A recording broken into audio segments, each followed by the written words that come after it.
এই যে সৌন্দর্যটা দেখতেছেন, এটা চারপাশ দিয়ে একটা গেট। মেন গেট হচ্ছে এই পাশ দিয়ে, সামনে এই পাশ দিয়ে একটা গেট আছে। তো এই প্রজেক্টে ঢুকতে যেমন একটা গেট, দুইটা গেট পার করে তারপরে প্রজেক্টে ঢুকতে হয়, এবং গেটের সিকিউরিটি নিরাপত্তা আছে।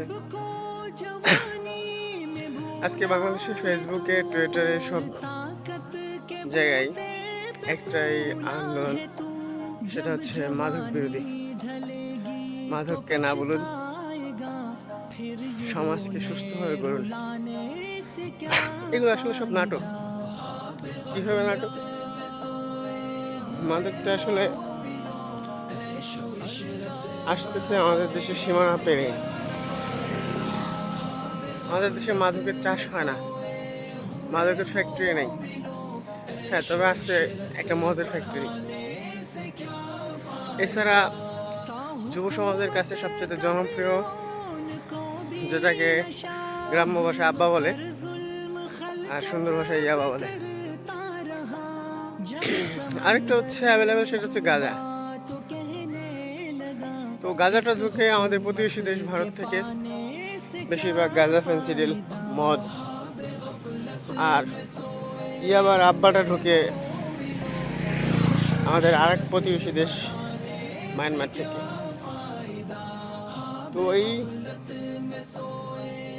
বহির দেশ থেকে যখন আমাদের দেশে গাঞ্জা, মদ, ইয়াবা, ড্রাগস ঢুকবে, অবশ্যই সীমানা পার হতে হবে।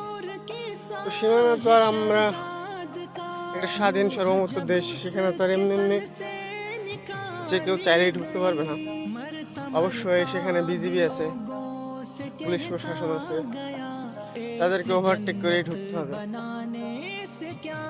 তো এই বিজিবি প্রশাসন এদেরকে যখন ওভারটেক করে এদেশে গাঞ্জা, মদ, ইয়াবা ঢুকে, কার মাধ্যমে ঢুকে? যেহেতু এদেরকে চালায় ক্ষমতাশীল দল, সে যেই হোক না কেন, আওয়ামী লীগ, বিএনপি, জামাত, এনসিপি, ছাত্র আন্দোলন, চরমনায়ক দল, যেই হোক না কেন, তাদেরকে ওভারটেক করে এদেশে মাদক ঢুকছে। তো এই মাদক বন্ধ করতে হলে এই এলাকাগুলো সিলগালা করে দেওয়া উচিত। তাহলে এইগুলা করবে কারা? প্রশাসন।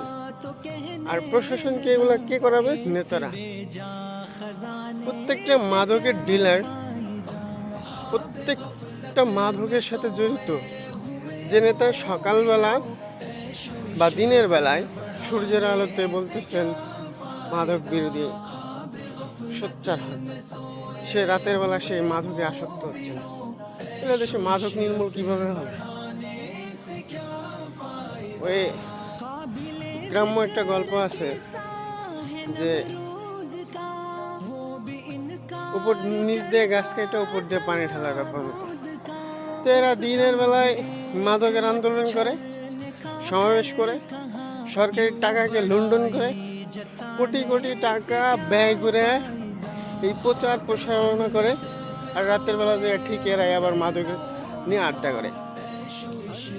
তাহলে এখন আমরা দেখা যায় আগে আমাদের ফুটা বন্ধ করতে হবে, তারপরে পানি সেচতে হবে। ঠিক তেমনিভাবে মাদক বন্ধ করতে হলে অবশ্যই আগে নেতাদের এই ব্যবসা ছাড়তে হবে, কারণ মাদকের বিজনেস 1-2 টাকার না, এখানে কোটি কোটি বিলিয়ন বিলিয়ন টাকার লেনদেন হচ্ছে। এইগুলা বন্ধ করতে হবে। তো এইগুলা বন্ধ না করে এই প্রচার প্রসারণা, ফেসবুকে এই সেই অমুক সমাবেশ তমুক সমাবেশ, এগুলো সব নাটক। এগুলা সবই নাটক। এই নাটক বন্ধ করতে হবে। এই নাটক বন্ধ করলে মাদক বন্ধ হয়ে যাবে। তাই আমার মনে হয় যে নেতারা যেদিন মাদক ছাড়বে, ওদিনকে অটোমেটিকলি বাংলাদেশে মাদক বন্ধ হয়ে যাবে।